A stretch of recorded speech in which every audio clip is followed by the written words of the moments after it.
بسم اللہ الرحمن الرحیم۔ اللہ کے نام سے شروع جو نہایت مہربان ہے۔ ایک کفن چور کا واقعہ جو ہر مردوں کا کفن چرا لیا کرتا تھا۔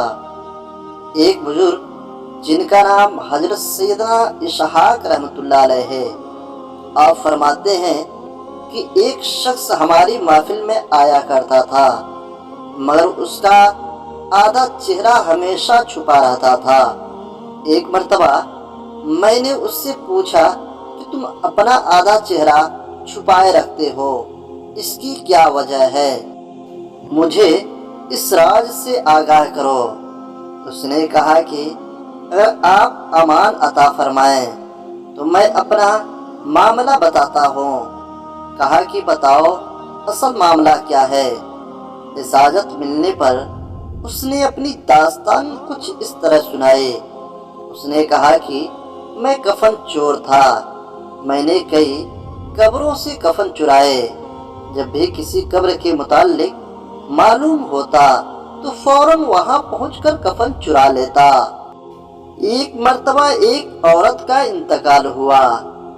جب اسے دفنا دیا گیا تو میں فوراً قبرستان پہنچا۔ جب اینٹیں ہٹا کر کفن کی ایک چادر ہٹائے اور دوسری چادر کھینچنے لگا تو اچانک اس عورت کی بے جان جسم نے حرکت کی اور چادر کو تھام لیا۔ میں نے کہا تمہارا کیا خیال ہے؟ تم مجھ سے جیت جاؤ گی؟ ایسا نہیں ہو سکتا۔ یہ کہہ کر میں گھٹنوں کے بل بیٹھ گیا اور پوری طاقت سے کفن کھینچنے لگا۔ اسی وقت اس عورت نے مجھے ایک زوردار تھپڑ مارا، جس کے درد سے شدت سے بے قرار ہو گیا اور میرے چہرے پر بہت زیادہ جلن ہونے لگی۔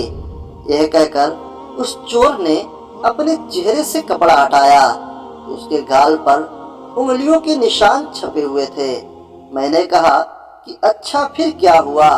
اس نے کہا کہ میں نے پھر اس کپڑے کو اس پر ڈال دیا اور جلدی میں نے اس قبر پر مٹی ڈال کر دوبارہ سے بھر دیا، اور میں نے یہ ارادہ کر لیا کہ جب تک میں زندہ رہوں گا دوبارہ کبھی بھی چوری نہیں کروں گا۔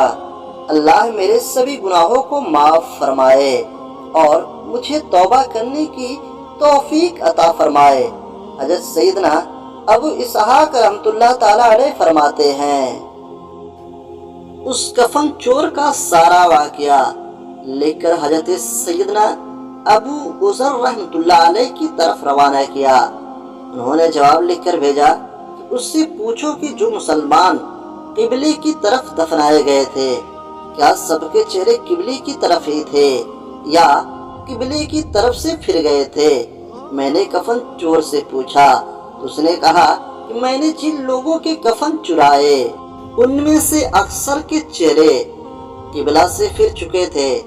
حضرت سیدنا ابو اسحاق رحمۃ اللہ علیہ فرماتے ہیں کہ میں نے یہ بات لکھ کر حضرت ابو عزیر رحمۃ اللہ علیہ کی خدمت میں بھیجے تو انہوں نے جواب میں یہ تحریر بھجوائی کہ انا للہ و انا الیہ راجعون۔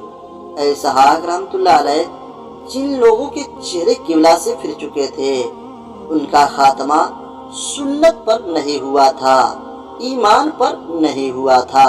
پیارے دوستو، اللہ ہمیں اپنی حفظ و امان میں رکھے اور ہمارا خاتمہ حضور صلی اللہ علیہ وسلم کی سنتوں پر فرمائے۔ اس داستان عبرت میں ہمارے لیے عبرت موجود ہے کہ کتنا تشویشناک معاملہ ہے کہ جو لوگ سنتوں سے منہ موڑ لیتے ہیں، وہ کام شریعت کے مطابق نہیں کرتے اور جو دنیا کو دین پر ترجیح دیتے ہیں، ان کے ساتھ قبر میں بے انتہائی معاملہ ہوتا ہے۔ دوستوں، قبر اور آخرت میں لمحہ بھر کا عذاب بھی برداشت سے باہر ہوتا ہے۔ ہمارے نازک جسم جہنم کی بھڑکتی ہوئی آگ کا مقابلہ نہیں کر سکتے۔ اگر اسی طرح غفلت بھری زندگی گزارتے رہے اور اسی حالت میں موت آ گئی تو وہ ذلت، رسوائی دردناک عذاب کا سامنا کرنا پڑے گا۔ میرے دوستو، جلد سے جلد اپنے گناہوں سے توبہ کر لیجئے اور رو رو کر اللہ تعالیٰ سے معافی مانگ لیجئے۔ اللہ تعالیٰ ہم سب کے گناہوں کو معاف فرما، آمین۔ اگر ویڈیو اچھی لگی ہو اس ویڈیو کو آگے شیئر ضرور کر دیں۔ السلام علیکم۔